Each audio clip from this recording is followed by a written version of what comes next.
नमस्कार, मी संग्राम. माझ्याबरोबर आहेत डॉक्टर उदय फडके.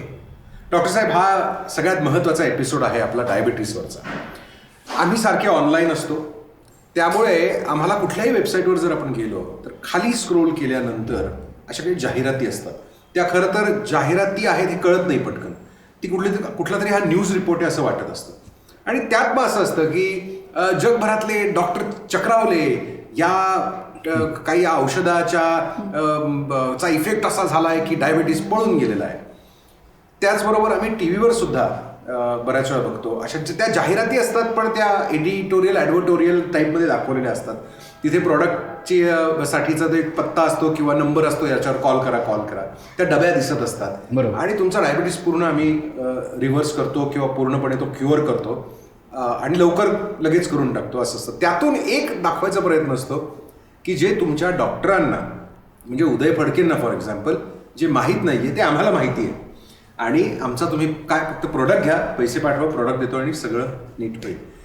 तर यात किती तथ्य आहे आणि हे तुम्हाला का माहीत नाही आहे? हे जे सगळे मॅजिकल रेमेडीज आहेत हे तुमच्यापर्यंत का नाही पोचलेत ना. आम्हाला पेशंट्स पोचवतातच आहेत आणि चांगल्या शालजोडीतनं आम्हाला पोचवतात की तुम्ही हे कसं काय सांगितलं नाहीत आम्हाला एवढे वर्ष.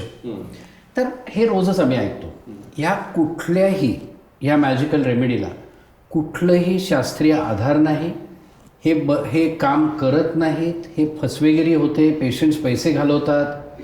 म्हणजे प्रॉडक्ट्स म्हणजे औषध नाही. अरे साध्या असं मी माझ्या एका पेशंटने काहीतरी एक चायनीज गादी विकत घेतली होती. बरं. 28,000 रुपये भरून. मला आठवतं एक 10 वर्षापूर्वी. काही नाही, काय करायचं, त्याच्यावर झोपायचं, मग तुमचा डायबिटीस जातो. मी म्हटलं अरे मस्तच आहे की मी आता डॉक्टर फडके सोडून फडके गादी कारखाना काढतो. असं जर होत असतं तर फारच छान, पण असं काही होत नाही. हे सगळं मॅजिकल आहे आणि हे सगळं फक्त ॲडव्हर्टाइजमेंटच्या जोरावरती पैसे मिळवतात आणि त्याला तथ्य काहीच नाही. असं कुठलीही मॅजिकल रेमेडी डायबिटीससाठी उपलब्ध नाही जगात कुठेही, बरं का. आपल्या इथे असं नाही तर कुठेच नाही. सो तसं नाहीच आहे काही. मग डॉक्टर साहेब, मॉडर्न मेडिसिन जे तुम्ही प्रॅक्टिस करता, ज्याला ॲलोपॅथी म्हणतात पण खरं तर मॉडर्न मेडिसिन म्हणायला हवं, ओके, त्यात आणि मग हे सगळे बाकीचे सगळे आहेत, त्यातही प्रकार आहेत. म्हणजे एक तर अगदीच मॅजिक जादूई काहीतरी करणारे आहेत, काही पावडर्स आहेत, काही गोळ्या आहेत, काही फक्त अमुक ठिकाणी एक डॉक्टर किंवा बाबा कोणतरी असतात, ते लांब कुठल्या तरी गावात राहत असतात, त्यांच्याकडे जाऊन फक्त ते औषध आपल्याला मिळत असतं. जगभरात तुम्हाला ते दुसरीकडे कुठेच मिळत नाही, असे असतात. आणि प्लस मग एक ट्रेडिशनल मेडिसिन नावाचा जो प्रकार असतो, त्याच्या सगळ्या थेरपीज आणि औषधं वगैरे असतात. तर यात आणि मॉडर्न मेडिसिनमध्ये काय नेमका फरक काय, तुम्ही काय वेगळं करता? आम्ही जेव्हा पेशंटशी बोलतो ना की अरे, पेशंट म्हणतो की अहो तुमचं औषध चालू होतं, बरं चाललं होतं, पण मग मी ते बंद केलं आणि मग मी त्या ऑल्टरनेटिव्ह थेरपीकडे गेलो. का बाबा असं का केलं तुम्ही? तर नाही, ते मला बरोबर वाटत नाही की आयुष्यभर मी ते केमिकल्स घेत राहायचे.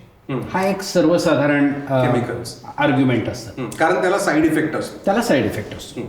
आता पेशंटच्या मनात ही भीती येणं साहजिक आहे. पण आम्ही असा विचार करतो, आम्ही त्याला समजवतो, शेवटी शरीर काय आहे आपलं? म्हणजे शरीर हा एक प्रचंड रासायनिक कारखानाच आहे, जिथे केमिकल फॅक्टरी आहे. लाखो केमिकल प्रक्रिया, रिॲक्शन्स दर सेकंदाला होत असतात. इतकं कॉम्प्लिकेटेड बायोकेमिस्ट्री आहे शरीराची की जर खरंच ती बसून समजवलं, आम्हालाही ते अजून कळत नाही पूर्णपणे, बरं का. पण इतक्या गोष्टी होत असतात. म्हणजे जेव्हा आपण असं म्हणतो ना की माई साखर रक्तातनं पेशींमध्ये गेली, ते इतकं असं सोपं नाही आहे. त्याच्या मागे हजारो रिॲक्शन्स आहेत. मग तिथे त्याचं काय होतं, तिथनं ती एनर्जी कशी तयार होते, ती स्टोअर कशी होते, प्रत्येकामध्ये केमिस्ट्री आहे. आता जर हे सगळं मोठ्या रासायनिक प्रक्रिया आहेत, तर त्या प्रक्रियांमधल्या बिघाडामुळेच आजार निर्माण होतात. आणि त्यात जर रासायनिक प्रक्रिया आपण परत सुधारू शकलो काही दुसऱ्या रसायनाने, तर ते चांगलंच आहे. म्हणजे इथे वाईट रसायन नाही आपण वापरत. जेव्हा मॉडर्न मेडिसिन किंवा ॲलोपॅथी जसं म्हणलं, जेव्हा एखादं मेडिसिन बाजारात येतं, ते यायच्या आधी त्याच्या काही वर्ष आधीपासून त्याचं लॅबोरेटरीमध्ये आधी जनावरांवरती टेस्टिंग होतं, मग हेल्दी ह्युमन व्हॉलंटियर्सवरती टेस्टिंग होतं, मग वेगवेगळ्या वंशातल्या, वेगवेगळ्या देशातल्या, वेगवेगळ्या वयातल्या लोकांवरती त्याचं टेस्टिंग होतं. त्याला क्लिनिकल ट्रायल्स म्हणतात. मग त्याचे जे हे जे संशोधन झालं आहे त्याचे जे काय रिझल्ट्स आहेत ते रेग्युलेटरी बॉडीजकडे, म्हणजे उदाहरणार्थ drug controller general of India किंवा US FDA, मग त्या कमिटीज बसतात की खरंच काय आहे बाबा, चांगलं आहे का साईड इफेक्ट्स आहेत, असं करून औषधाला मान्यता मिळते. आणि मान्यता मिळाल्यानंतर देखील त्याचं पोस्ट मार्केटिंग सर्व्हेलन्स चालू असतो. बरं. की खरंच मार्केटमध्ये आल्यानंतर तुम्हाला दिसतंय का की एक 200 लोकांपैकी 100 लोकांना काहीतरी जुलाबच होत आहेत, मग ते रिपोर्ट करा, मग ते याचा अर्थ काहीतरी गडबड आहे. तर त्याला असा शास्त्रीय आधार आहे. आणि हा सगळं इन्फ्रास्ट्रक्चर आणि ही सिस्टम आहे सगळी, ही सगळी सिस्टीम आहे आणि हे सगळं ओपन नॉलेज आहे. हे तुम्ही जर नेटवरती सर्च केलं की अमुक पॅरासिटामॉल याचं बाबा सांगा काय ट्रायल झाले, तुम्हाला सगळं ओपन सोर्स मिळेल तिथे. तसं बऱ्याचशा ज्या आपल्या औषधं आहेत ट्रेडिशनल, ते IQ किंवा काय ज्याला आपण म्हणू ट्रेडिशननीच खाली आलेले आहेत. ते शिकवले गेलेले आहेत मेडिकल कॉलेजमध्ये, त्यांची जी मेडिकल कॉलेज त्याच्यात शिकवले गेले आहेत. अनफॉर्च्युनेटली मे बी त्याला मोठ्या फार्माचं बॅकिंग नाही, त्यामुळे अशा प्रकारच्या ज्या करोडो डॉलर्स लागणाऱ्या ज्या ट्रायल्स आहेत त्या त्याच्यामध्ये उपलब्ध नाही. मग कसं होतं की ह्या बाबाकडे ही एक काहीतरी थेरपी उपलब्ध आहे, असं कसं होईल बाबा?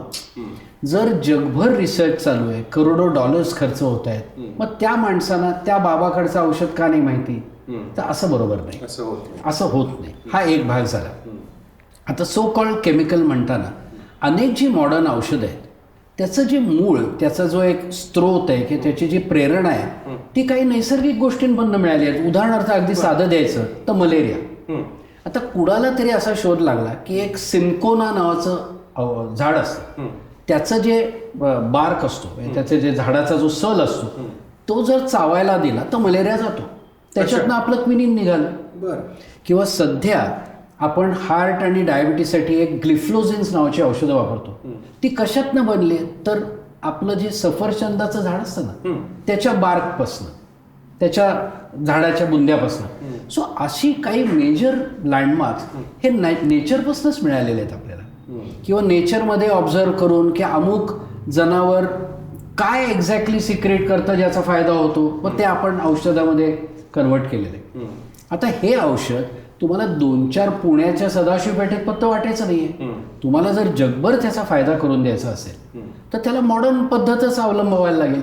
मग त्याच्यात अनेक मॉडर्न केमिकल मेथड्सने आपण लार्ज स्केल ही औषधं तयार करू शकतो. सो मला असं काही म्हणायचं नाही की तुम्ही आयुर्वेद म्हणजे भंपक आहे आणि होमिओपॅथी भंप आहे, असं माझं म्हणणंच नाही आहे. माझं लोकांना सांगणं एकच आहे की तुम्हाला जे पटेल ते वापरा, परंतु टार्गेट ड्रिव्हन करा. तुम्ही ऑब्जेक्टिव्हिटी ठेवा. तुम्ही बघा की माझी शुगर खरंच नॉर्मल येते का, माझं कोलेस्ट्रॉल खरंच नॉर्मल येतं का, माझं HbA1c खरंच नॉर्मल येतं का, असं म्हणताय का नाही बाबा मला छान वाटतंय असं म्हणताय. या दोघांमध्ये फरक आहे, कारण कधीच लक्षणं नसणार आहेत. त्यामुळे टार्गेट आणि ऑब्जेक्टिव्ह ड्रिव्हन जर एखादा माणूस आयुर्वेदिक तुमचं करत असेल, मी का ऑब्जेक्शन घ्यावं? जर पेशंटला बरा करत असेल तर माझं काही ऑब्जेक्शन नाही. अनफॉर्च्युनेटली असं होताना दिसत नाही रिअल लाईफमध्ये. हा थोडासा आमच्या दृष्टीने फरक आहे. इंटरेस्टिंग. येस. डॉक्टर फडके, प्लसिबो नावाचा एक इफेक्ट मी ऐकलेला आहे. कारण बऱ्याच वेळा लोक म्हणतात की अरे पण आम्हाला फरक पडलाय ना, आम्हाला गुण आलाय, किंवा आमच्या ओळखीच्या कोणाला तरी त्याचा खूप चांगला गुण आलेला आहे, तुम्ही ट्राय तर करून बघा, असं अनेक लोक म्हणतात. तर त्यात प्लसिबो हा शब्द मी ऐकलाय, तो काय असतो? प्लसिबो हा एक अतिशय इंटरेस्टिंग कन्सेप्ट आहे मेडिसिनमध्ये. प्लसिबो याचा अर्थ औषध सदृश दिसणारं काहीतरी, पण ज्याच्यात काहीही औषध नाही, कुठलंच केमिकल नाही, नुसती अशी एक खडूसारखी पावडर आहे. खडूत तिला काहीतरी कॅल्शियम तरी असं, याच्यात काहीच नसतं. एकूण असं लक्षात आलंय की समजा मी डॉक्टर आहे, तुझा नेहमीचा डॉक्टर आहे, आणि तुला काहीतरी त्रास होतोय, तू माझ्याकडे आलास, मी जर तुला तपासलं आणि मी जर तुला म्हणलं की हे बघ काळजी करू नको, मी तुला काहीतरी देतोय, तुला बरं वाटणार आहे. तू घरी जाताना असं विचार करून जातोस की एक कोणतरी प्रशिक्षित माणसाने, ज्याच्यावरती माझा विश्वास आहे, त्यांनी मला तपासलं, त्यांनी मला असं सांगितलं की काळजीच करण्यासारखं काही नाही आणि तुला बरं करण्यासाठी मी एक गोळी देतोय.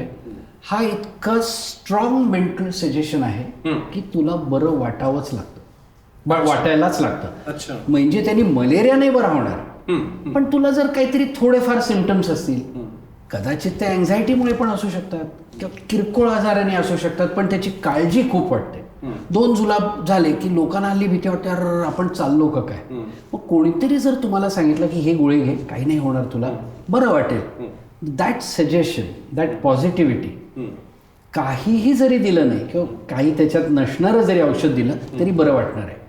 म्हणून हल्ली जे क्लिनिकल ट्रायल्स होतात त्याच्यामध्ये एखादं औषध आहे नवीन ए नावाचं, तर ते खरंच इफेक्टिव्ह आहे का हे शोधायचं कसं, तर इट इज कम्पेअर्ड अगेन्स्ट बी, ज्याच्यामध्ये प्लसिबो आहे, म्हणजे काहीही औषध नाही. अच्छा, पण सांगितलं की औषध दिलंय हा, बाबा. औषध दिलंय बाबा तुम्हाला, बघा कसं वाटतं.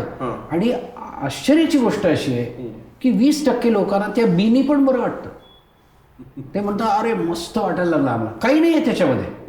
सो मग जेव्हा फायनल अनालिसिस केला जातो आणि एचा फायदा दिसला 50%, पण बीचा पण 20% आहे ना, म्हणजे काही नाही दिलं तरी 20% लोकांना बरं वाटतंय, म्हणजे एचा फायदा केवळ 30% आहे. अच्छा. तर असं प्लसिबो ड्रिव्हन ट्रायल्स केले जातात टू फाइंड आउट. कारण माणसाच्या सजेशन पॉवर, जो एक्सपर्ट आहे त्याची सजेशन पॉवरच इतकी मोठी आहे. एखाद्या साधूनी बघितलं की बेटा तुझं छान होईल, तो माणूस असा घरी जातो, त्याचं होईल का नाही पण ही बिलीव्स, त्याचा जर विश्वास असेल तर. सो थोडक्यात म्हणजे प्लसिबो इफेक्ट हा खूप महत्वाचा आणि स्ट्रॉंग आहे बरं का. फक्त त्याचा तुमचा विश्वास पाहिजे त्या डॉक्टरवरती. तुम्ही जर त्या डॉक्टरकडे अविश्वासानेच गेलात तर मग तो प्लसिबो इफेक्ट, मग त्यांनी सगळ्यात भारी औषध जरी तुम्हाला दिलं तरी ते तुम्ही बरे व्हायचे नाही. विश्वास हा एक मेडिसिनचा अविभाज्य घटक आहे, ट्रीटमेंटचा अविभाज्य घटक आहे. औषध तर आलंच, पण प्लसिबो ते सगळं बोलणं, तुम्ही कसे अप्रोच होता पेशंटला, त्याचं समजावून घेता की नाही, एम्पथी ज्याला आपण म्हणतो, त्याच्या दुःखात आपण सहभागी होणं, हा डॉक्टरी पेशाचा एक महत्त्वाचा हिस्सा आहे. On that note, doctor Uday Phadke, thank you very much for this. ही अख्खी सिरीज तुम्हाला कशी वाटली कॉमेंट्समध्ये नक्की आम्हाला कळवा. आणि आमची वेबसाईट आहे www.sahyadrihospital.in. मी संग्राम, नमस्कार. नमस्कार.